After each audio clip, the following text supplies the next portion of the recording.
You might have noticed in my last few videos that I have been turning my Shopsmith on and off by plugging and unplugging the cord, which I don't recommend. What I found was that my switch, the original switch, went out almost 2 years ago. I didn't want to buy a new Shopsmith switch because they're like $30, so I found an equivalent, or the closest possible equivalent I could at Radio Shack, and I've been using that. But it stopped working. It was pretty much staying on all the time, so I had to turn it off. I was just about to go buy a new switch today, and I decided to take this one apart, and I realized that it is nasty full of dust, so I'm going to try and repair this one before I buy a new one.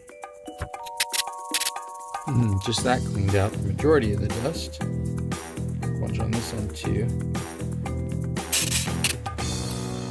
I've got this little the regular toothbrush. It's a vibrating toothbrush, for your teeth.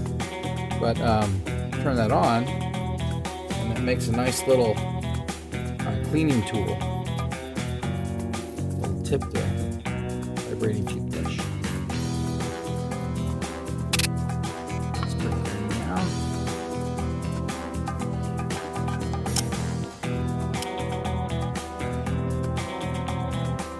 These little pieces come out so I can clean those up a little more.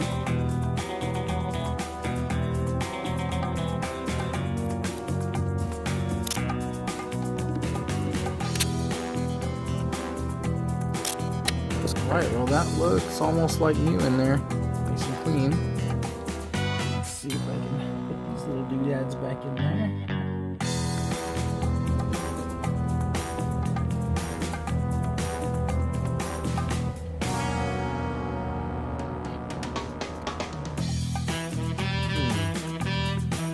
Seem to have the same springiness it had before. I don't see any springs fall out.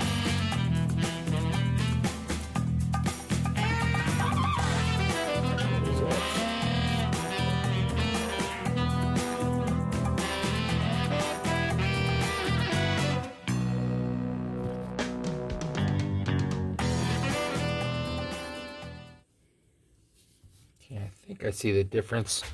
One side has slightly different plastic pins kind of on the side.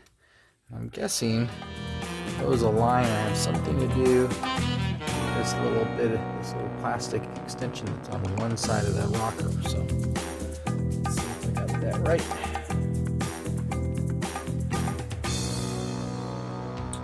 These little levers seem to be identical, except that they're flipped over one from the other.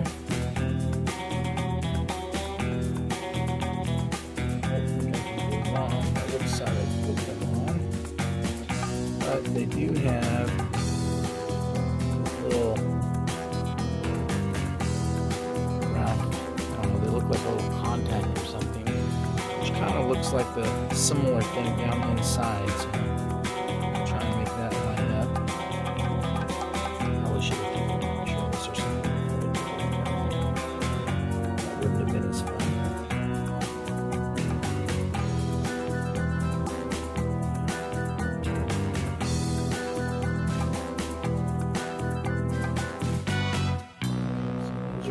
Again, this time make sure the plastic is on that side. Didn't even notice which side it was, but I'm hoping, since it was essentially 50-50, that I had it on the other side.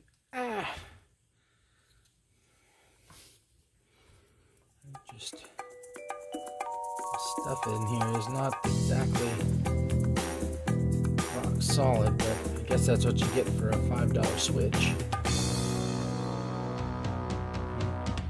I wonder if spending an hour or more repairing this is actually worth it to save the money, or if maybe I should just order the right switch.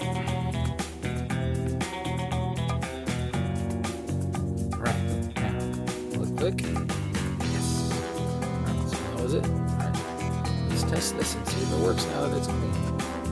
Alright, now, let's see. Make sure this is unplugged. And didn't pay attention, of course, to which side was which, so pretty sure I left these wires the way they were. And that these went on the bottoms of this outer side. So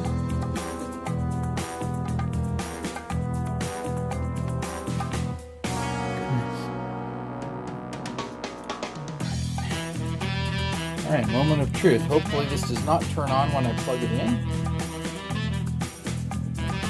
Alright, it's plugged in and did not turn on. Now hopefully it turns on.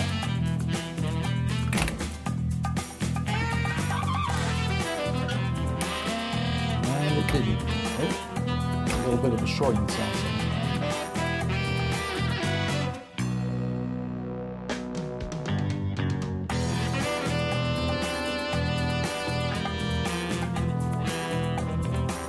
Went back to the videos and I finally broke down and bought a switch recommended by I think it's Jacob Anderson in his videos, meeting the full specs for the Shopsmith, mainly 20 amps at 125 volts. And let's hope this works. Should be got it unplugged. These on both sides. This would be the bonus because I was getting a lot of dust in here. This should slide right in. I'll wait to do that till I make sure it works. It's turned off. Plug it in. And man, look at that. It works. Let's see if I get the bonus of it actually snapping into place like the original. That would just be almost too good to be true. In 2 years with my old switch duct taped in it. Look at that. Perfect fit.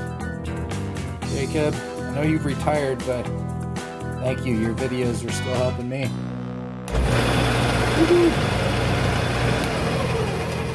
I know I need to oil it too in case you ever watch. So it's time. And that's it for today.